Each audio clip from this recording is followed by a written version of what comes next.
আসসালামু আলাইকুম ভাই, ভালো আছেন? বুঝলাম। ভাই, এই যে লাউ ক্ষেতের ভিতরে লাউ ক্ষেতের মানে আপনার গ্রোথ ভালো আছে, কিন্তু এই ক্ষেতের মাঝখানে আপনার লাল শাকের অনেক ডাঁটা, হুম। যার কারণে খাবারের ঘাটতি তুমি হবে না এখানে লাউ কোনো শাকের জন্য? সমস্যা করবে কিনা? হ্যাঁ। আসলে এখন ধরেন এই লাল শাক এটা কিন্তু একটা শস্য, না? বাট এই যে এখন কিন্তু এটা শস্য না, হ্যাঁ? এটা আর সবজি না। কারণ হয়েছে যখনই আমার একটা যে কাঙ্ক্ষিত ফসলের সাথে যখন অন্য কোনো আমার ফসল হইলো সেটাও যখন আবার ওই সবজির সাথে বা ওই ফসলের সাথে থাকবে তখন এটা হয়ে যাবে আগাছা। এখন কিন্তু আমার এই লাল শাকটা হইলো আগাছা।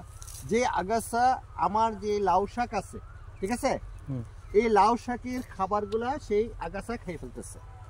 তো এখন আমি যদি এই লাল শাকগুলা এই ক্ষেতের মধ্যে রাখি তাইলে কার খাবার ভাগ বসাইলো?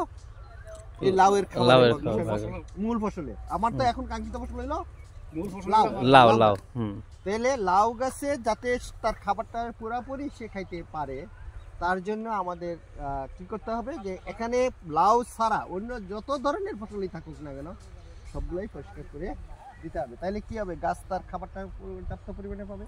এই যে যেমন লাউ এক দুইটা দিকে এই লাল শাকটা গাছে ছায়া প্রদান করতেছে লাউ গাছে। এবং তাই না? এবং গাছটাও এই যে মূল গাছটাও সেখানে আসতে পারতেছে না, আসতে পারতেছে না। সম্প্রসারণ হচ্ছে। Right right right. তাহলে এই যে গাছটার জন্য সূর্যের আলো পাইতে অভাব হচ্ছে, তাহলে কি গাছ খাবার তৈরি কম করতে পারতেছে। মাটির থেকে এই লাল শাক আবার ওই কি করতেছে, ওই ধরেন খাবার শোষণ করতেছে, লাউও করতেছে, সেও করতেছে, যার ফলে এই লাউ যে স্বাভাবিক গ্রোথ সেটা ব্যাহত হচ্ছে।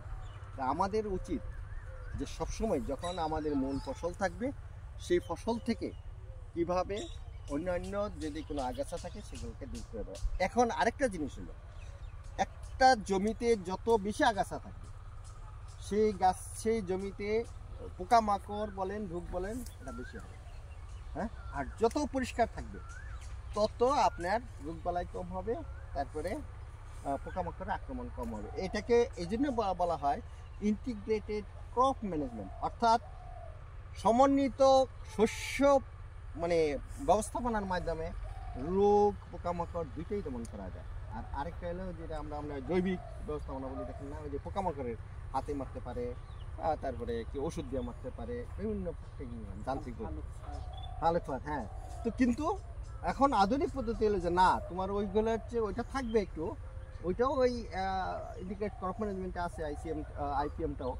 কিন্তু এখন ইয়ে হলো যে যদি তুমি ফসল আবাদ করো এই ফসলটাকে পরিপূর্ণ মানে পরিচর্যা সঠিকভাবে করতে হবে। যখন পানি লাগবে পানি দিতে হবে, যখন সার লাগবে সার দিতে হবে, যদি আগাছা হয় আগাছা দূর করতে হবে, হ্যাঁ। এই প্রক্রিয়াটা যখন আমরা চলমান রাখবো তখন সেটার সর্বোচ্চ ফলন পাওয়া সম্ভব, ঠিক আছে। এই জন্য এই ইয়াটা অবশ্যই আপনাকে পরিষ্কার করতে হবে। কিন্তু আমার প্রবলেম হলো